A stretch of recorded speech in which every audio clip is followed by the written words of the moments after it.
Augusta. We're watching News 1226 at 11. Thank you for watching News 1226 at 11 on WRDW and WAGT, and now streaming live on WRDW+. I'm Ashley Campbell. We have the Connecting high school seniors to college resources. The 2025 CSRA College Night was packed with seniors and families at the Augusta Convention Center. Seniors had a chance to meet with colleges and universities from across the nation, even a chance to win a scholarship. Now, this event goes well beyond just being a resource for students and recruiters. You're Ethan Hunter joining us now live in the studio. So, Ethan, how are events like this helping keep students and hopefully jobs closer to home here in the CSRA? Well, yeah, that was a big focus of this event. Not only were local colleges in attendance looking to keep students close to home, but businesses like SRS were letting them know of job opportunities right here in our area. The time to decide on a college can be stressful for high school seniors. It's definitely a lot to have to apply to colleges, apply to scholarships. But CSRA College Night was a one-stop shop for them as they got the chance to meet with a variety of recruiters. It really dictates all of my decisions of what college to go to. Christian Catarone goes to Richmond County Technical Career Magnet School. Cybersecurity is his passion. I've been with my family my whole life, and I don't want to get separated from them. But distance from home is his biggest deciding factor when choosing higher education. That outlook is music to local schools like Augusta University's ears. You know, you don't have to go off to get a good education, get a good college experience, that you can get it right here in your own backyard in the beautiful city of Augusta. Data from the National Center for Education Statistics shows a 15% drop in college enrollment from 2010 to 2021. Despite that, AU and USCA admissions are the highest they've ever been. We have so many businesses moving in, the lab, right, with SRS. There's so many good things happening in this community that I feel like we're on the verge of a boom. Opportunities here go beyond the classroom. Well, I plan on trying to find a job at SRS. I'm very interested in chemistry. To show kids what's possible. Right now, my plan is to go to the Air Force. I want to go to the Coast Guard. Without a degree. It's fun to see that enthusiasm.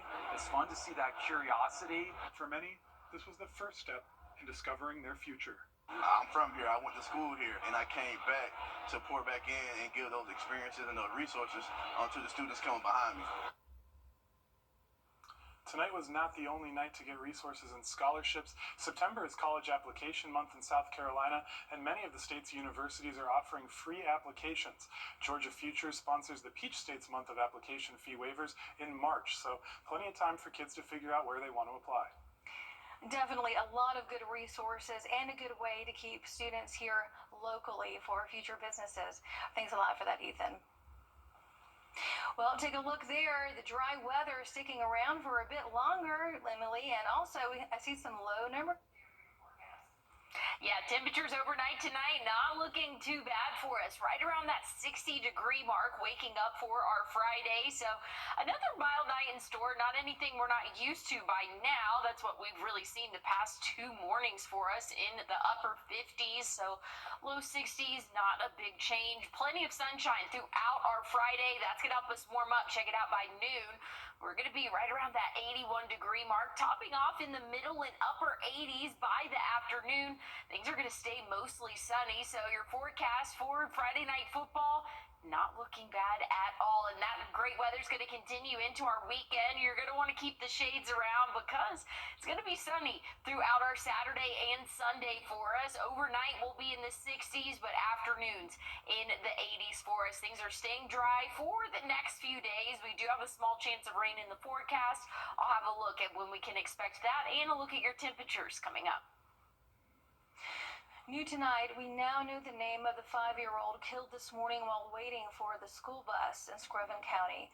This is Kylie Roper. Authorities say that she was hit by a vehicle on White Hill Road. Georgia State Patrol says that she darted into the roadway where she was hit. Right now, it's unclear if the driver is going to be facing any charges. Of course, when we learn more details, we will pass them along to you. On the 24th anniversary of 9/11, new tonight, night 1 of Sober Bash taking place at Points West Conference Center in Appling. The free event comes during September, which is National Recovery Month. People there were able to sign the Georgia Recovery Bus, coming together in solidarity to promote recovery.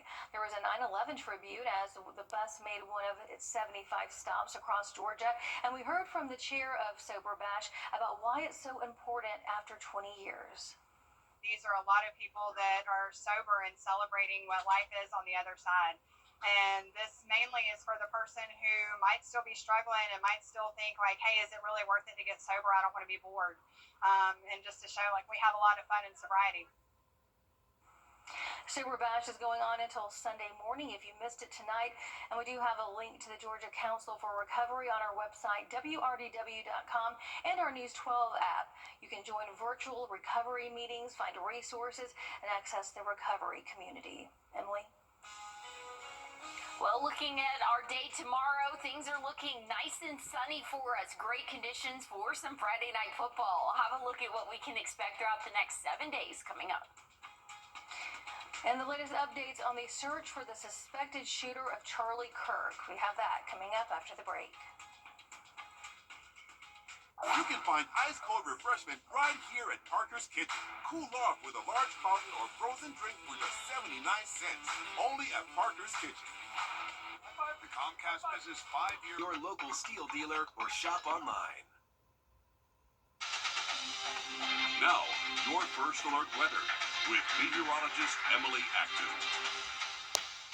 Overnight tonight, temperatures dropping off into the low 60s for us. Some spots could dip into those upper 50s. Waking up for your Friday, a jacket is not a bad idea before you head out the door. Don't forget to grab that in. Make sure that your kiddos do have a jacket.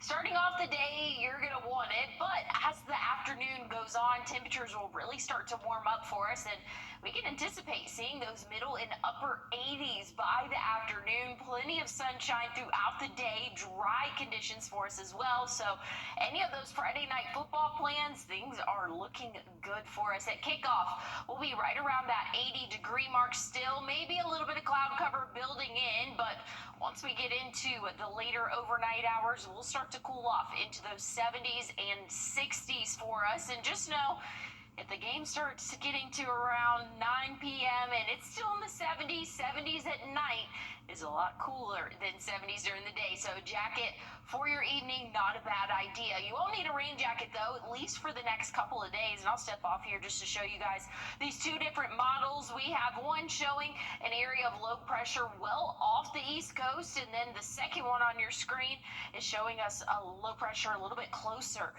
to us, and that could be bringing in the potential for some rainfall as we go throughout the day Tuesday. So something we're keeping a close eye on.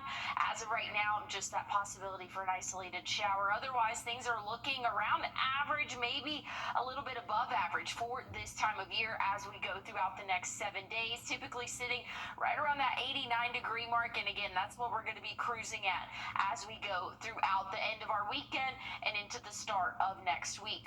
Something else, though, that I do want to bring your attention to, we do have that potential for tropical development here in this highlighted area, about a 30% chance now of developing over the next 7 days. No immediate concerns to us here in the CSRA, just something we'll continue to keep an eye on. But here back at home, things are not looking bad for us. 87 tomorrow for that afternoon high. We'll be in the upper 80s throughout the next 7 days. Again, mostly dry. We will keep a close eye, though, on those rain chances for Tuesday. That could definitely uptick for us as the forecast models come in throughout the weekend. The Utah Department of Public Safety heading to break now. As we do, here is a live look at Miami and your winning lottery numbers.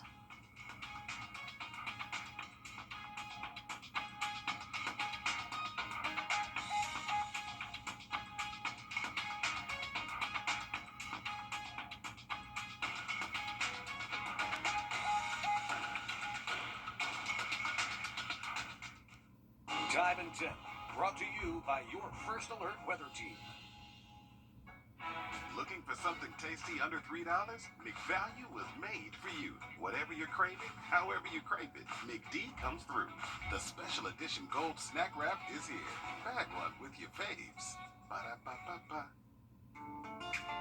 The greatest stories often start small. A quiet beginning to something much bigger. At SRP, they'll help you take the driver's seat in life, giving you the confidence to move forward And the support to stand on your own, wherever the road may lead. SRP is here for you, for what you plan, And what you never see coming. I'm so sorry. Because sometimes the smallest moments, become the heart of your story. and when a new chapter begins, it helps to have someone you trust, At SRP, they stay one step ahead. so you can protect What matters most.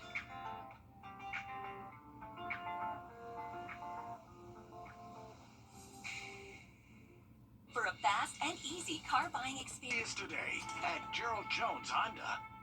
At Kroger, you never compromise. You get up high quality that's guaranteed fresh and down low prices on over 1,000 items. With quality and savings that add up, Kroger shoppers never compromise. Kroger, fresh for everyone. First Alert Radar, powered by Jim Hudson Automotive Group. On your sideline, sponsored by Chandler Law Firm. Chances are you've seen them in the NFL, but lately they're starting to pop up all over the CSRA. We're talking about those Guardian caps, and Burke County is leading the way. Football is all about keeping your head on a swivel and making sure it stays off the ground. Schools like Burke County entering their third year of requiring each player to wear a Guardian cap, a protective layer of padding on top of each helmet that is used to reduce the chance for a serious head injury. While not every injury is avoidable, Coach Franklin Stevens says the caps are showing signs of improvement.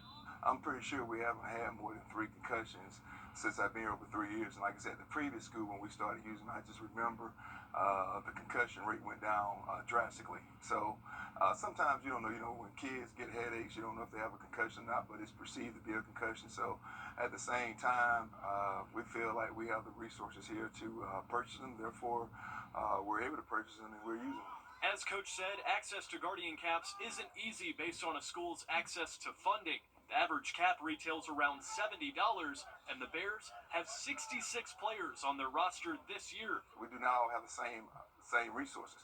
So it's probably not going to be feasible that it's mandated that everyone has to wear it. It's all about what that community can do, what that school can do to provide those types of items, because they're not cheap. Totaling out to just under $4,000 to get everybody involved. Originally, we were going to put a couple of guys who I thought were maybe those high contact guys in them. But then I realized we had enough for everybody to wear them. But you can never put a price tag on player safety. In Burke County, Joseph Doring on your side. And we've made it to week 4 of the Georgia and South Carolina high school football seasons. And while Georgia does have a few region games this week, the spotlight is on South Carolina. Up first, game of the week, Barnwell goes to South Aiken. They've met over the years. Many of them were left in preseason. Now, with young stars on both sides of the ball, Friday night won't be the test of the year, but of who's grasping the game faster and better than the other. It's a race not far from the training track where horses and T-breds, though this race up the scoreboard unlike any before. You lose a guy like Javon Edwards, and you got to figure out how you're going to make up that yards, and it's kind of, our offense really hasn't changed a lot except for now what becomes the main focus, or I guess we're doing the same thing. It's just now we're able to we're getting to the receivers more. And Joe will be live at that game. And not far from there at North Augusta, the number 2 team in 2A versus number 3 in 4A. The Rebs lost by a touchdown to the Jackets 365 days ago. Thurman hasn't allowed more than 6 points through 2 games, but their opponents pretty much lackluster. This is where the proving ground begins before region play gets underway for them. Over to high school softball, Military Appreciation Night at Evans as they take on the Pack. Knights were up 3-1 heading into the 6th. That's when disaster struck. Greenbrier loaded the bases, that was but twice with no outs on the board. Everyone on the Pack's lineup crossed home plate in the 6th as Evans couldn't find an out until the game was already blown open. The scoring fiesta was highlighted by a 3-run homer off the bat of Josie McQuillan. The Pack improves to 13-4 on the season with a 15-3 win over Evans there. The training wheels of the young dogs come off Saturday. Kirby Smart knows that he's stepping into that Neyland Stadium. It's going to be pretty loud, but those who spent most of the previous years on the sideline, the 54% who are in their first or second season in Athens, they don't know the beast of playing a snap at Tennessee. Certain things you can do at home that you can't do on the road. You have to be smart as a game planner, what kind of situations you put your team in, and where the field position is, what's the down and distance, and your approach to your game planning is, defensively and offensively, you have to think about that. And me being in this league for a long time, it plays a factor on the ability to execute when you're in an environment that maybe someone's never been in. And you have to be smart about what you're asking them to execute, because at the end of the day, that's what it is. Who can execute, who can block and tackle, and who can be physical. That game is a 3:30 kick. Well, thank you for that, Alyssa. Looking at your what to wear forecast tomorrow, do not forget the shades. We are anticipating another sunny afternoon. I'll have a look, though, at what the next 7 days look like coming up. Your What to Wear forecast is sponsored by Bojangles. We know you missed. Well, here's a look at the next 7 days for us. 87, that average high tomorrow. Beautiful conditions for some Friday night football, and we'll continue that trend throughout the weekend. Upper 80s both Saturday and Sunday. Overnight lows, though, for waking up Sunday morning right around that 58-degree mark. Definitely going to feel a little bit like fall, but the afternoons, we're going to be right around average for this time of year, which is the upper 80s. Staying dry throughout the next 7 days, but small rain chances for our Thursday. Thanks for watching. We'll have more news and weather coming up on News 12 this morning. Thank you, Augusta Mitsubishi, from our